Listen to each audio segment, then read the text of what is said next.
Okay, folks, welcome to week number 11. If you see that I'm still wearing my same Slytherin Pride shirt, it is because I've not worn the same shirt for 3 weeks in a row. I've actually recorded lectures for week 9, 10, and 11 back to back because I missed weeks 9 and 10 due to some camera issues, which I've now resolved. So, week 11 is the current week. You're welcome to go back and listen to 9 or 10, or just look at the notes from those weeks. So this is the week that we begin our discussion of witches.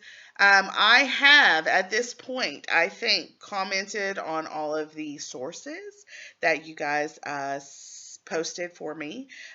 For you guys who posted only popular sources, I want you to remember that you need to look for some scholarly ones.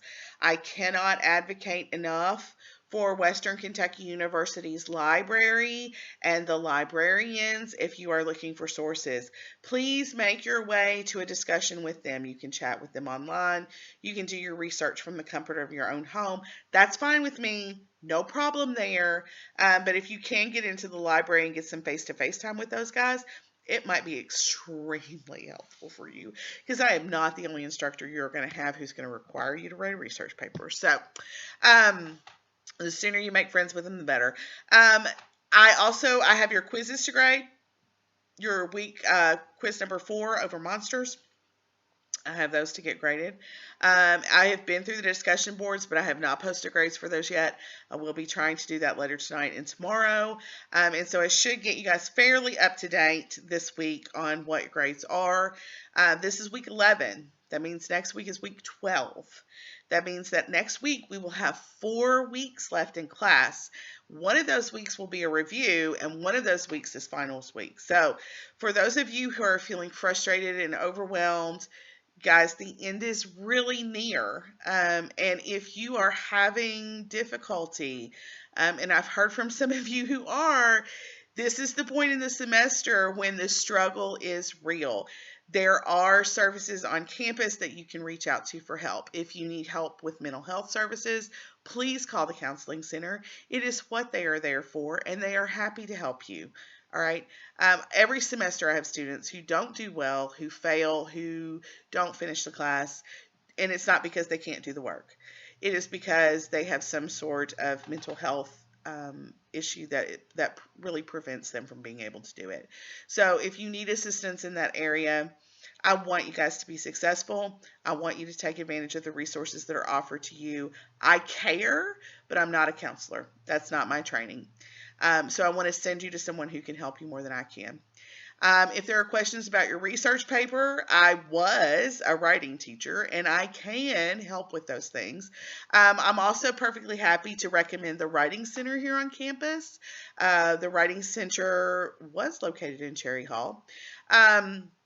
But you can find that resource online and get in touch with them and make an appointment and go in, and they are lovely to talk to help you with citation issues that you may have. They are happy to help you with how to incorporate sources. If you need some feedback on that thesis statement, and in particular the significance of your thesis, they will be happy to help you with that, or I am happy to help you.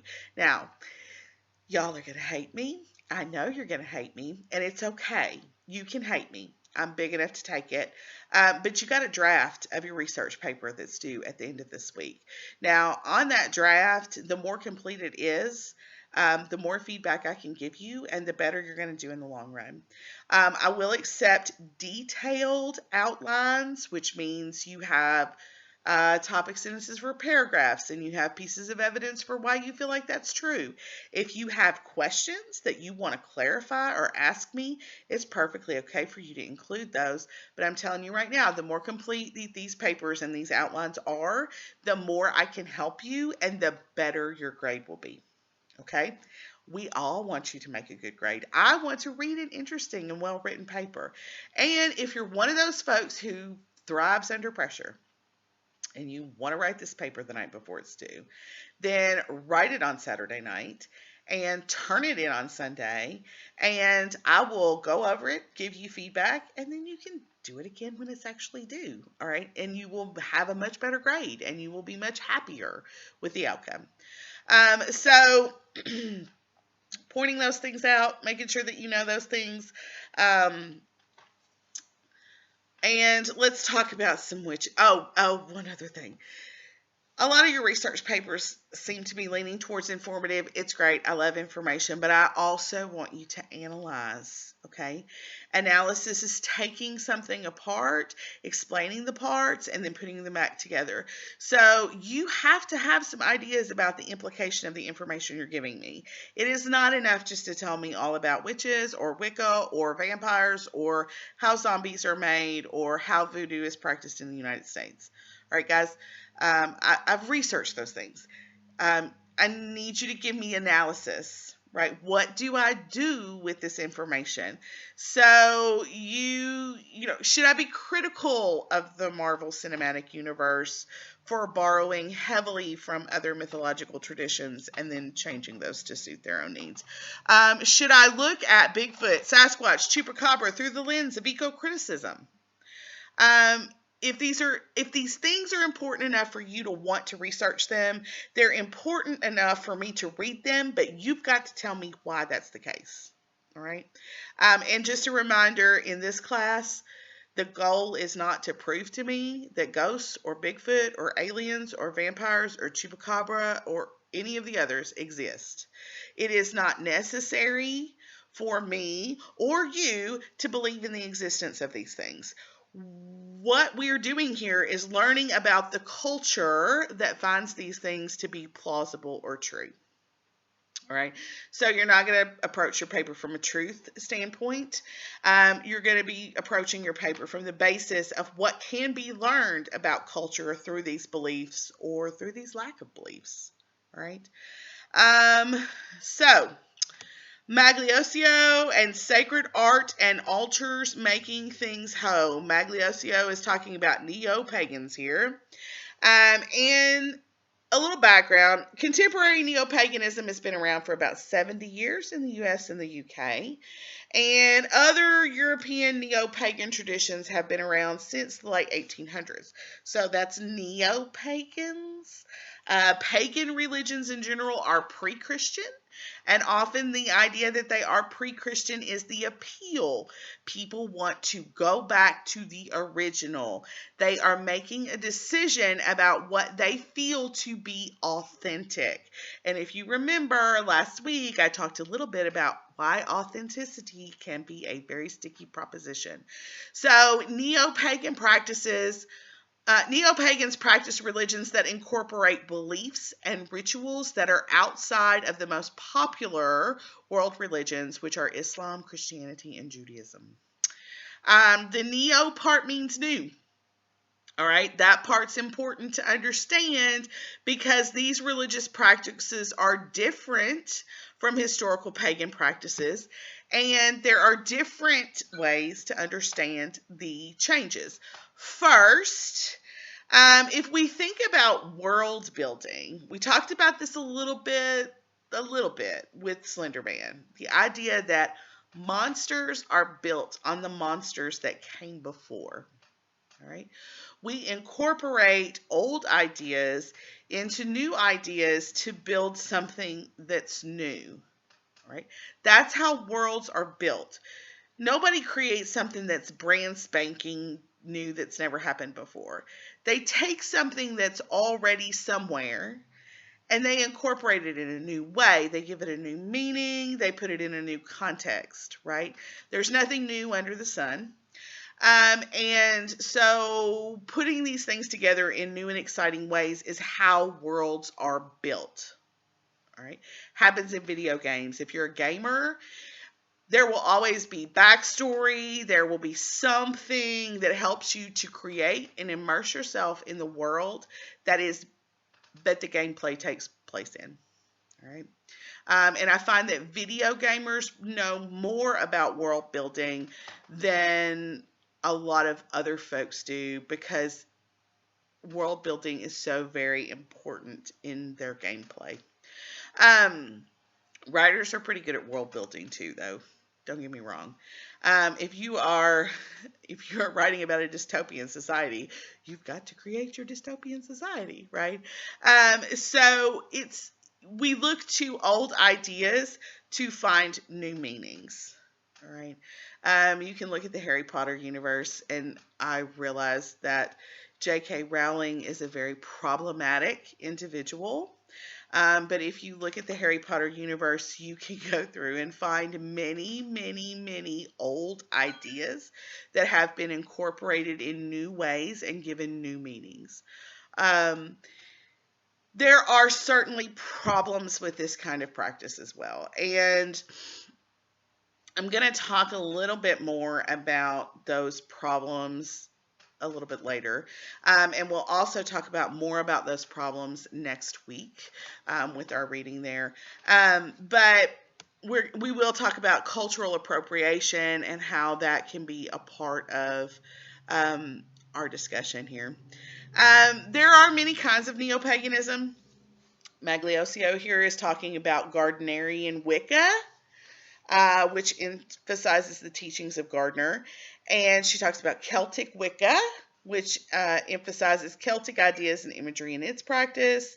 And Dianic Witchcraft, which emphasizes feminist ideals in their practice. And there are a host of other regional personal practices. All right. Neo-pagan practices can include traditions like Egyptian, Greek, Roman, Norse, Baltic, Druidic practices. Asatru is a Norse belief system.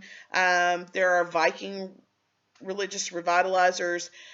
In recent years, white supremacists and neo-Nazis have been attempting to co-opt Viking religious beliefs for this particular neo-pagan practice. They've tried to co-opt some of those ideas for their practice. I'm sure you can understand how your religious beliefs being co-opted by neo-Nazis and white supremacists can cause some pretty serious tension within a group. So Maglioccio points out neo-pagan practices usually embrace terms like occult and pagan in order to be oppositional. She claims that pagans and witches, quote, construct their identity to contrast that to the dominant American culture, especially a puritanical brand of Christianity. She says that on page 2. So, neo-pagan religions tend to emphasize aspects that they feel are lacking in Christianity and other world religions, while many of those religions, Islam, Christianity, Judaism, focus on male deities. Pagan practices often focus on the role of women, of goddesses, and of harmony and respect between male and female principles. All right. Many world religions emphasize that humans are created in a divine image.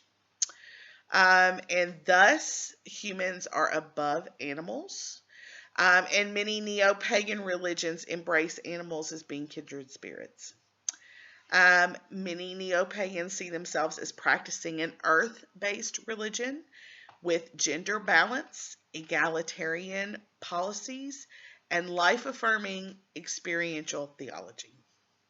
And they see those pieces as being oppositional to or different from or apart from major world religions. One of the most popular forms of neo-pagan practice is Wicca. So Wicca is a religion. It emerged in the 1950s based on the works of Gerald Gardner, which is why we call it Gardnerian Wicca. At the same time, in the 1950s, there were folklorists discovering what they call pagan survivals in Europe. And so Gardner found what he called the last practicing coven of witches. I seriously doubt that's true, but that was certainly his claim. And he said that they taught him their ways. Now, there are lots of scholars who think he was exaggerating a bit, but he sold lots of books, and he was really influential in creating a modern interest in Wicca, which numbers anywhere from 300,000 to 3 million folks in the U.S. Now, these folks may find so Wicca is a religion, but practitioners of Wicca may not be extremely vocal about their religious practice due to the discrimination and comments that they may receive from others who don't share their religious practice. So, many times folks find resources online in our modern internet world and begin their own solitary practice. They may also know folks who also practice Wicca, and they may form a coven, and they may practice together, and they often have subtle ways of signifying their faith to others who are within that faith community, and would be more covert to the folks who are outside of that faith community. They may wear certain jewelry. They may use certain coded phrases. They may wear certain types of clothing. They may use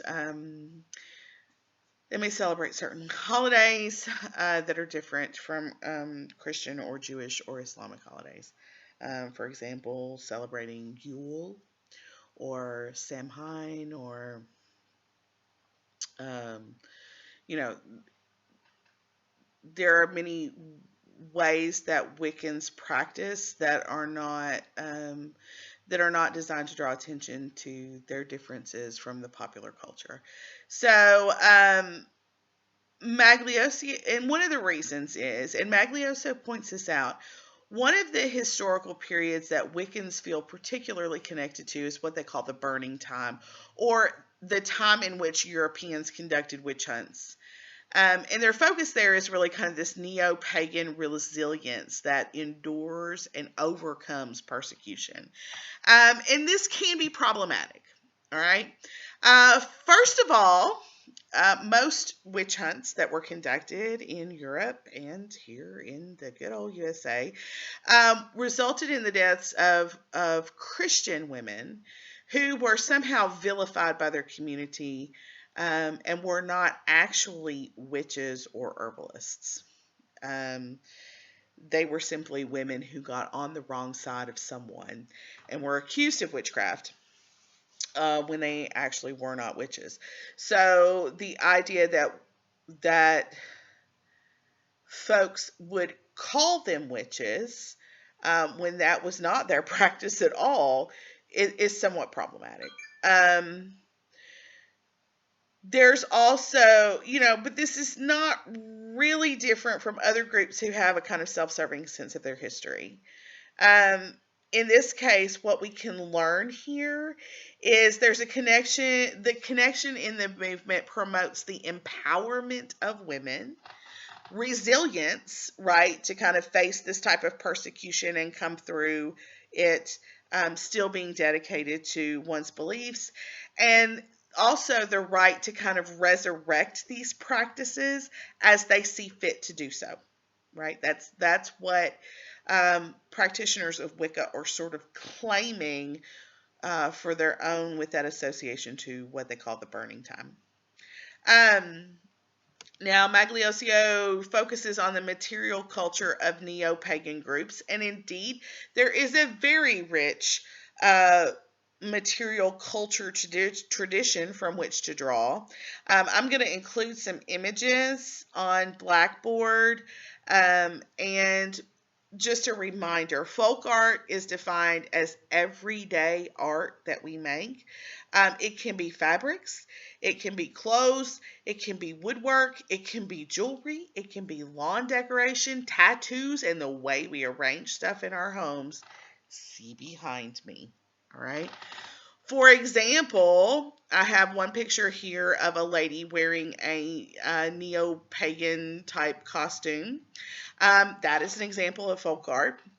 But an altar, a neo-pagan altar that someone might have in their home, is also an example of folk art. And both of those are commonly found in Wiccan traditions. But as I said, this display behind me is also folk art. All right. So the way we choose to kind of display items tells us something about the folks that we are thinking about, right? If you take a look at what is behind me, I'll lean over.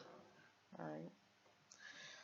So if you look at that display, you can take some guesses about what you can figure out about me in looking at that. So, material culture is a little more general than folk art. Folk art is usually things that we make. Material culture can include commercially produced items and is anything that we can touch that surrounds us. All right. So, in neo paganism, various materials often have spiritual properties. And so when items are assembled into something, that conveys meaning. All right. Colors have a particular symbolism. Flowers have a particular symbolism. Herbs have a particular symbolism. Crystals. All of these things have associations that are meaningful and that neo-pagans often capitalize on in their assemblages. Now, the sticky part of this discussion, and this sticky discussion can go along with lots of subjects that we could discuss, but it needs to come up here. And this is about cultural appreciation and cultural appropriation. So, cultural appropriation is the inappropriate adoption of customs, practices, ideas, art of one culture by another. Usually, we talk about this in the sense of a dominant culture appropriating practices from a marginalized culture. All right. Examples of this. All right. And I'm going to try to pick some that I think that you may have heard of. All right. So my daughter likes Lizzo. I'm listening to Lizzo the other day, and one of the lines in the song "Rumors" is "Black people made rock and roll." There has long been tension in the world about the ways in which musical American rock music kind of evolved. All right. And so there has often been a real sort of resentment about the ways that traditional African American musical stuff was co opted by white people and marketed as rock and roll. And additionally, that white folks made money from this while black artists continued to be marginalized and largely ignored in the discussion of American rock music. All right. And there's resentment about that. And they will say that the taking of those traditions, those practices, that style, those things were cultural appropriation. And they were the sorts of things that African Americans were often made fun of for doing. But when white people took it over, it became cool to do it. All right. You're going to see this comes up sometimes, like, particularly Eminem discusses this, and you may not be a rap fan, and that's okay if you're not. But Eminem brings this up a lot about the fact that he's a white guy making black music, because rap and hip hop music really, that cultural tradition was founded in African American music. And so, a white guy taking that music and making it popular with kids that look like him, with kids that talk like him, with kids that come from the same place as him.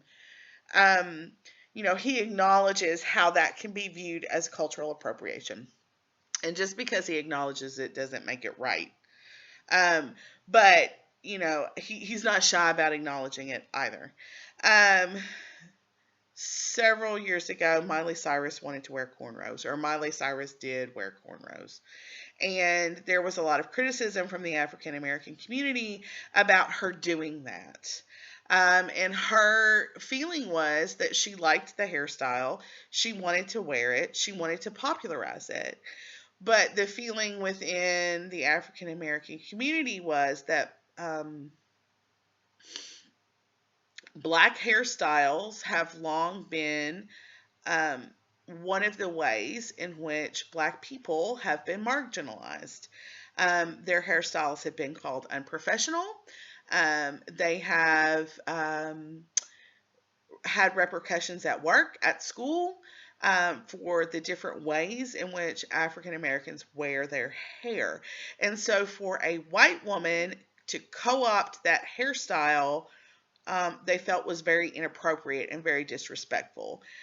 Um, so, cultural appropriation is a really difficult thing. And it comes up here in a discussion of neo paganism, because many neo pagans choose aspects of different religious traditions to use in their own rituals and their own worship. For instance, Magliocchio discusses a woman, I think her last name is Farah, who is drawn to cats and uses Bast, who is the Egyptian cat goddess, in Farah, her own worship. Um, so I want you to think about, is it problematic for her to recontextualize Bast in this way? I mean, she dresses her handmade cats up in Xena the Warrior Princess costumes, and you guys may not know who Xena the Warrior Princess is, but Google her. Um, would it be different if Farah were Egyptian? And would it be different if Bast was a goddess that was more widely worshipped? And where is the line between practicing a religion and then consuming other cultures' ideas like pop culture that's really for our own amusement or entertainment? Um, and this is a so cultural appreciation. We talked about cultural appropriation is kind of this inappropriate adoption of customs, practices, ideas, art, one culture from another, usually a dominant culture appropriating from a more marginalized culture. Cultural appreciation is the respectful, acknowledged, and sanctioned adoption of these practices, ideas, and art. Um, and often cultures that are marginalized want their contributions to be recognized. Um, and they want the recognition that what they have done has been, if not persecuted, ridiculed in various ways before being appropriated and money being made off of it. Um, so, cultural appropriation and cultural appreciation, it's a really tricky subject. All right. And I'm not sure if I can give you a hard answer on what is appropriation and what is not appropriation. I mean, I think we can see problems with things like Urban Outfitters selling Navajo print underwear, or wearing Halloween costumes that depict um, Hispanic people with donkeys on sombreros, or um, you know, Indian costumes that are like full headdresses and war paint, or Halloween costumes that use blackface. I mean, we know that's problematic, right? Other people's culture probably really should not be our costume. Um, but there are other more subtle forms that are much harder to get a handle on. So sometimes neo pagans get accused of cultural appropriation because they borrow religious practices from other cultures. And you don't have to hang around the witchcraft community long to hear arguments about close practices like voodoo, which is an umbrella term for various religions that were brought by black and brown people to America when we were enslaving people. Voodoo is also a religion, like Wicca. It's a religious practice. Um, another example of a closed practice is hoodoo, which is African American folk magic, proper druidism, um, Native American, or the religious practices of indigenous people, Jewish mysticism. All right. All of those have components that have often been used by folks who um, practice witchcraft. And there's often a lot of discussion about whether or not those things are appropriated um, by those people who are practicing it. Um, so, this is a really messy and tricky subject. I really like sugar skulls. And I'm a folklorist. I like pieces of a lot of different culture. And I like to display that, and I like to talk about it, and I like to think about it. And usually when I do this lecture in class, I wear my sugar skull leggings, right? Um, I'm not Hispanic. I don't celebrate the Day of the Dead. So, which is the tradition from which sugar skulls come. Is that appropriation for me to wear my sugar skull leggings? Is it appropriation for me to listen to Eminem? Is it appropriation to worship Celtic or Roman deities if that's not your ancestry? Um, can I smudge? Um, if you're borrowing from a non living culture, like Egyptian religious practice or Roman religious practice, does that make it different? And these are all questions that get really messy. And anybody who tells you that it's not messy, that it's clear cut, that there's no question about it, they really haven't thought about some of these issues very deeply. And so, one of the issues that can sometimes come up when we are in your research papers, right, when you're looking at traditions that have been adopted from a different cultural practice, cultural appropriation is one of those issues that can come up. And oftentimes, we view the severity of the offense of cultural appropriation by a commercial interest. How much money is made by someone else for taking that particular piece of culture. And we'll talk about this more next week because neo pagans are prone to having their own practices culturally appropriated by others for a commercial interest. And so we will talk about that a little bit more next week. And there'll be another article to read then. Please, guys, do not forget that those drafts of your research paper are due. And I hope that you have a great week. And I hope you enjoy the reading about witches. And I hope you have an absolutely wonderful Halloween. And I will see you again soon.